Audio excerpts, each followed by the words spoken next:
They tell you that steel is solid, that it is the most permanent thing in the world. But when you have spent enough time inside the belly of a T-34, you learn the truth. Steel breathes. It sweats. It contracts in the bitter Russian frost until it sings a high, mournful note that vibrates right through your spine. I can still feel that vibration now, 50 years later, rattling the teacup in my hand. Or perhaps that is just the Parkinson's. It is hard to tell where the machine ends and the old man begins. My memory is like that tank hull now, scarred, pitted, liable to let the rain in where it shouldn't. But I remember the smell. That never fades. A thick, oily soup of diesel, unwashed bodies, and the acrid, biting scent of wet wool. It was October 1943, near Lenino, and the world had shrunk to the size of a coffin.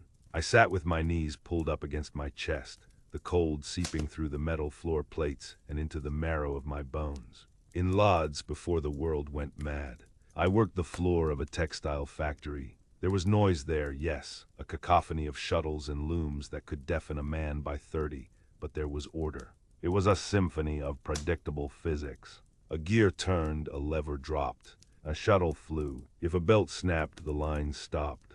You fixed it. You wiped your hands on a rag, drank some water, and started the machine again. Cause and effect. There was space above your head. High windows where the dust motes danced in shafts of sunlight. You could breathe. Here inside the tank, there was no sunlight. There was only the green glow of the instrument panel and the suffocating weight of the turret above us. I was 24 years old, but I felt ancient. My hands, stained permanently with grease that no amount of scrubbing could remove, gripped a wrench until my knuckles turned the color of old parchment.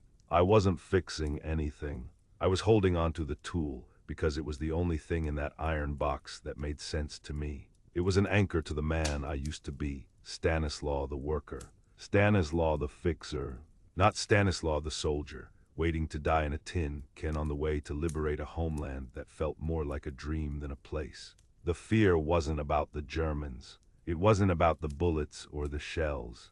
Not really. It was the space. The walls were too close. They pressed in on my chest, a physical weight that made each breath a shallow, desperate sip of air. It reminded me of the cattle cars, the long train ride east after the invasion, when they took us to Siberia.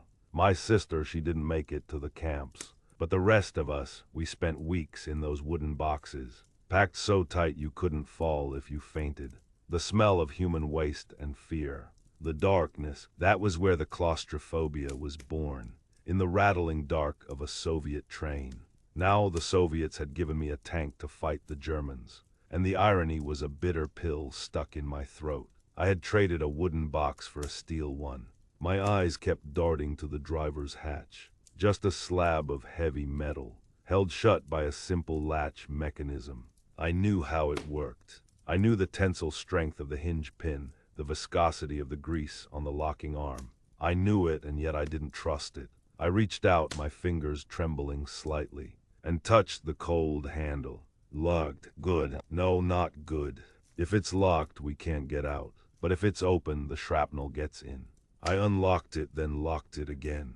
The metal felt slick with condensation. Quit it, Stanislaw. Janek grunted from the gunner's seat. His voice was tight, strung high like a violin string about to snap. You'll wear the metal down. I didn't answer. I couldn't. My throat felt like it was stuffed with cotton. I just gripped my wrench tighter. I tried to summon the logic of the factory floor. But the war didn't care about mechanics. The war was chaos. In the factory, a broken gear didn't scream for its mother. In the factory, a mistake didn't turn your friends into red mist. We were the first Polish tank regiment, they said. The Tadeusz Kościuszko division. Names from history books. Heroes painted in oil on canvas. We were just frightened boys in borrowed tanks, wearing uniforms that didn't quite fit, fighting for a patch of mud that looked exactly like the patch of mud we had left behind. The silence in the staging area was heavy, pregnant with the violence to come. Outside, I knew the infantry was huddled in their foxholes, soaking wet, waiting for the whistle. Inside, the silence was magnified. I could hear the blood rushing in my ears, a swooshing sound like the sea, or maybe like the fires of 1939. Then the radio crackled. It wasn't a voice. It was a burst of static that sounded like tearing paper.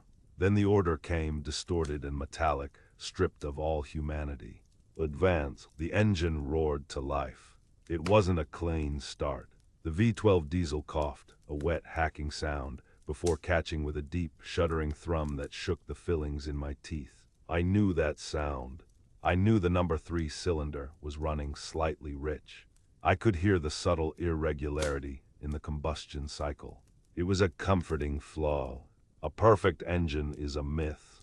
A flawed engine is a living thing. The tank lurched forward, the tracks biting into the soft earth. The sudden motion threw me back against the bulkhead, and for a second the lights flickered. As the darkness swallowed the cabin for that heartbeat, the walls seemed to jump forward, closing the distance, wrapping around me like a shroud.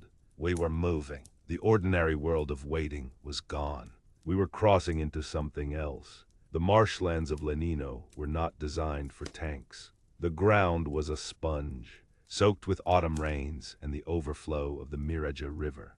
As we rolled out of the tree line, the sensation of movement changed. On solid ground, a T-34 rumbles. On this bog it wallowed. It felt like driving a boat through molasses. I closed my eyes and listened to the transmission. It was screaming. The planetary gears were under immense stress, churning through mud that had the consistency of wet concrete. My mentor in this hell wasn't the lieutenant shouting coordinates over the intercom. It was the machine itself. I had to listen to it, to interpret its groans and shudders. If I didn't, we would throw a track, and a stationary tank is just a steel tomb. I whispered in my mind to the driver, though I knew he couldn't hear my thoughts. The first shell didn't sound like an explosion.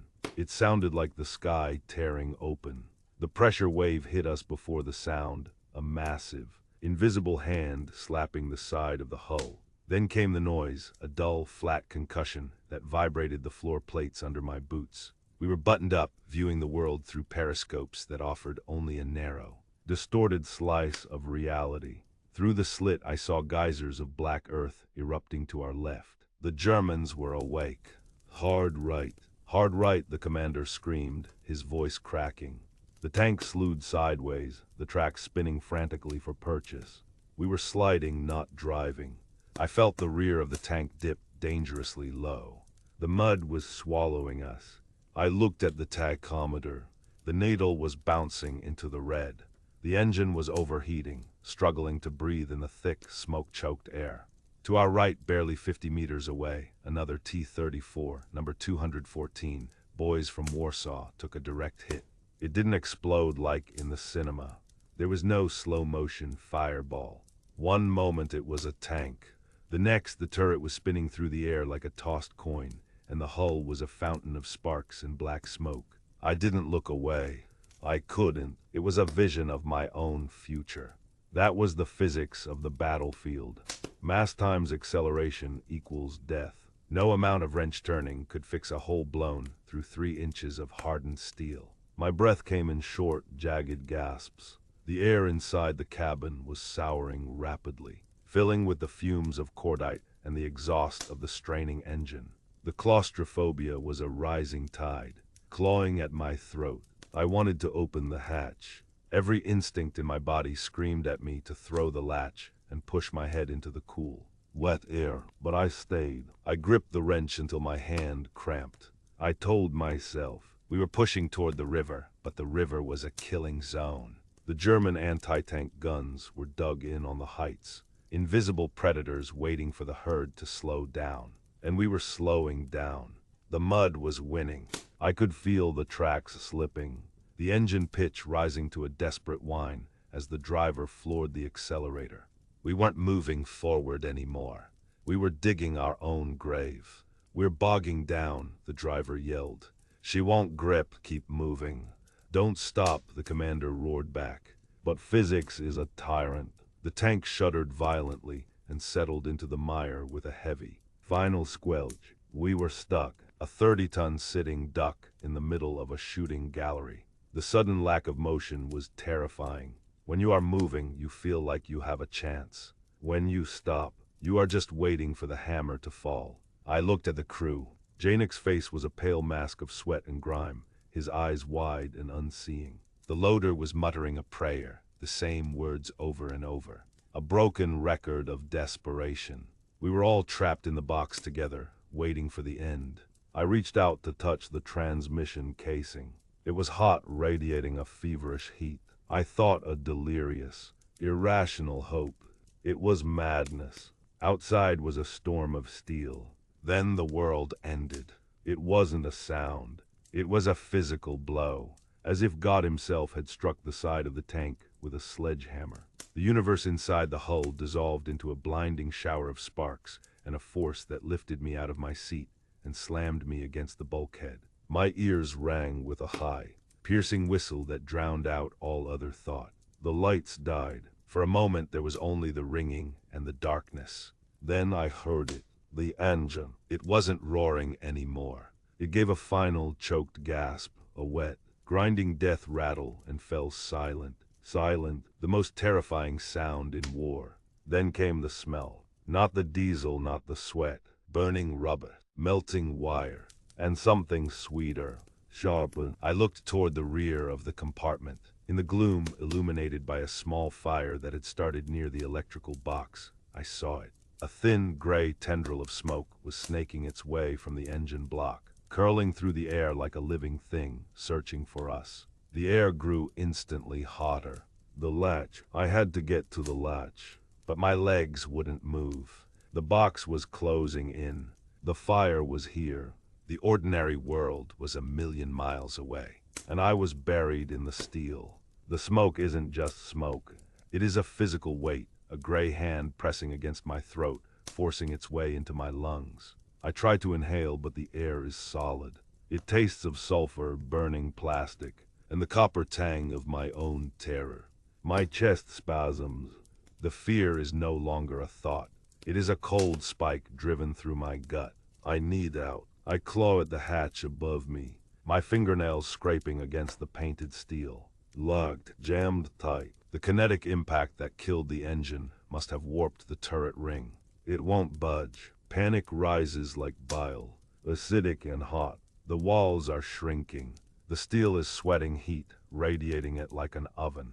I am back in the dark. I am back in the box. I look forward through the haze. The driver, Merck. He is slumped over the steering levers, his body limp.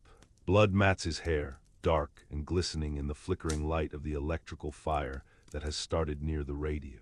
Unmoving. The escape hatch in the floor is useless. We are belly deep in the Lenino mud. The driver's hatch is the only way. The only way for me. The only way for him. I scramble over the transmission casing, my knees slipping on slick hydraulic fluid.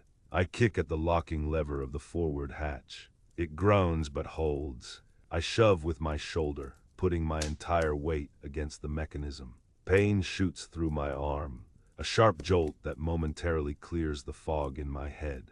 Metal screeches against metal, a sound like a dying animal. A crack of light appears. There, cold, biting October air. I push through, forcing my body into the gap, scraping skin from my ribs. My head clears the rim. The world outside is a blur of violence. Bullets snap past, cutting the air around me, stitching lines into the mud. They are waiting for us. German infantry in the tree line, watching the burning beast.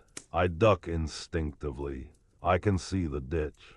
It's 10 meters away. A dark, muddy scar in the earth. Safety. If I run now, I make it. My muscles coil to spring. Every survival instinct I possess screams at me to run.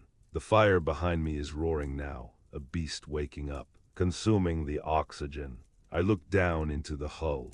Merck is still in the chair. The smoke is swallowing him. He doesn't move. He doesn't breathe. If I go, I live. If I stay, we burn. It is a simple calculation, a mechanics equation. One part is salvageable, the other is scrap. I look at the ditch. I look at the smoke. I can't breathe. The factory walls in Lodz were never this tight. The industrial press never came down this fast. This is the coffin I always feared. I let go of the rim. I open my mouth in a silent scream that tears my throat. I plunge back into the gray. Heat, blistering, suffocating heat. I grab his collar. He is dead white. A sack of grain on the factory floor. I pull. My boots slide on the slick floor plates. I yell at him to move, but my voice is lost in the roar of the blood in my ears. He groans. Alive. I heave. My back strains. The muscles tearing. I jam my shoulder under his arm. We inch up. The fire licks at my boots. The ammunition rack is getting hot. I can feel the vibration of the impending cook-off in the soles of my feet. A ticking clock made of high explosive. I shove him through the hole. His body flops onto the hull. I scramble after him, my lungs burning. The machine gun chatters, sending sparks flying off the turret, stinging my face. I grab his belt. I roll off the side. We hit the mud. We hit the ground hard. I drag him 1 meter to keep low. The mud sucks at us, heavy and cold, trying to hold us down. The air smells of cordite and wet earth, a stark contrast to the acrid stench of the tank. Then the sun goes out. The T-34 doesn't just explode. It disintegrates. A white-hot shockwave passes over us, flattening the grass, flattening the world. Debris rains down. Clods of earth, hot metal. A piece of the track lands feet away with a heavy thud. I bury my face in the muck. I cover Merck's head with my body. The heat washes over my back, searing through the jacket. A reminder of how close we came to the inferno. Then silence returns, slowly, broken only by the crackle of flames consuming the wreck. Merck coughs, a wet, hacking sound, the most beautiful sound I have ever heard. He turns his head, mud streaking his face. His eyes open. He sees me. He doesn't speak. He doesn't have to. He just breathes. We lay there in the shadow of the burning skeleton. I wasn't a mechanic anymore. I wasn't a factory worker from Lodz. I was something else, something harder, burnt clean in the kiln of war. 70 years later, the soot is gone from my skin, but the smell remains. I sit in my apartment in Lodz. The sun comes through the window. It is warm, safe, but if the radiator hisses, I flinch. If the elevator door closes too quickly, my heart hammers against my ribs and my palms sweat. The claustrophobia didn't end in the tank. It came home with me. I used to build things. In the factory before the war, we made textiles. We wove threads together to make something strong, something useful. The machines had a rhythm, a heartbeat. You could fix a loom if it broke. You could rethread the bobbin. You could make it right. But you cannot fix what happens inside a burning steel box. The machine is broken forever. The gears are stripped. I try to weave the days together, but the thread snaps.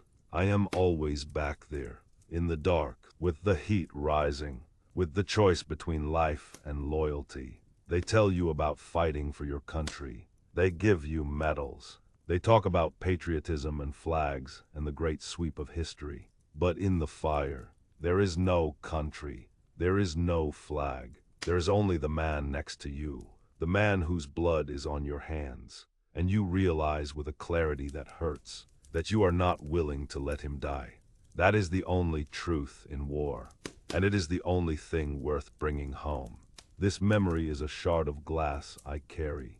Help me pull it out. Subscribe to keep this history alive.